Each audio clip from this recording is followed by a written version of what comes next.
Hey, this is the Daily Overpass. My name is Eric and I make apps. Now today I want to answer the question, should you stop doing app development?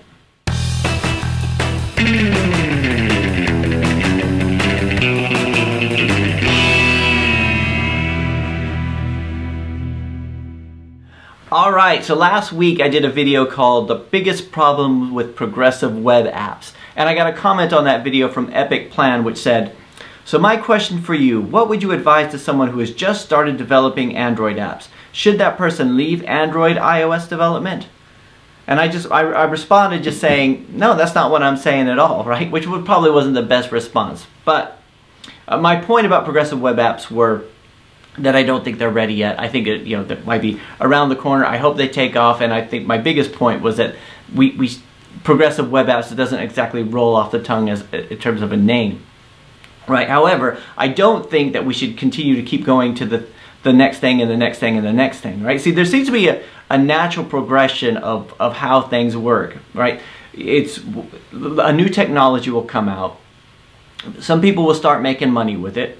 Then someone will say, hey, I'll make money writing a book about how to get rich doing that one thing. Then everyone crowds into it, and then it gets more difficult. So we've seen this happen, like we've seen it happen with email.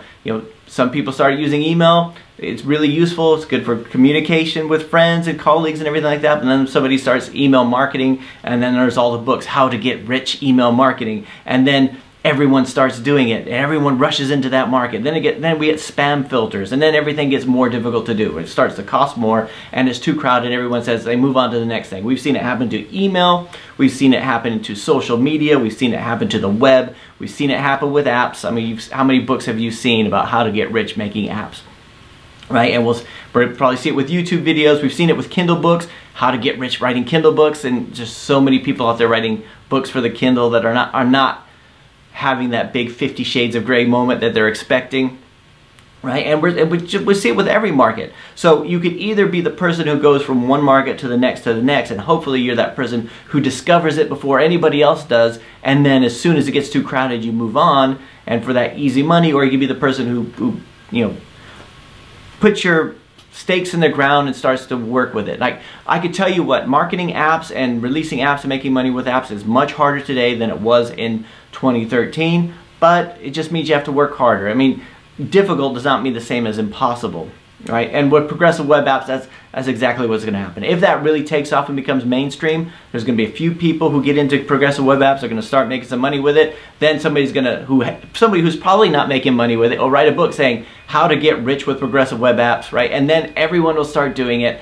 and then it will become too crowded, and then it'll be the same situation again, and then those people will move on to the next thing. So that's just it. So if you're starting to think about it now, I would go out there and register the domain, if it's not registered already, for How to Get Rich with Progressive Web Apps, right? Because, that might be worth something someday, but I really doubt it because I'm hoping they change the name. So anyway, you can't just always move on to the next thing. The grass is always going to be greener.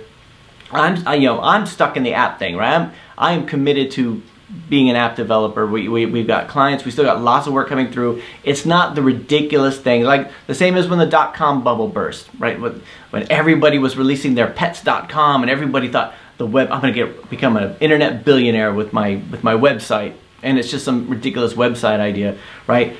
And then once the bubble burst, everyone moved on to something else except for the people who continue doing web, and web still makes money. Things still make money. It's just not, the hysteria moves on. So I hope that makes sense. Anyway, no, I don't think you should move on and do something else just because doing app development is difficult. Everything becomes difficult eventually. So anyway, that's it for today. I'll talk to you guys tomorrow.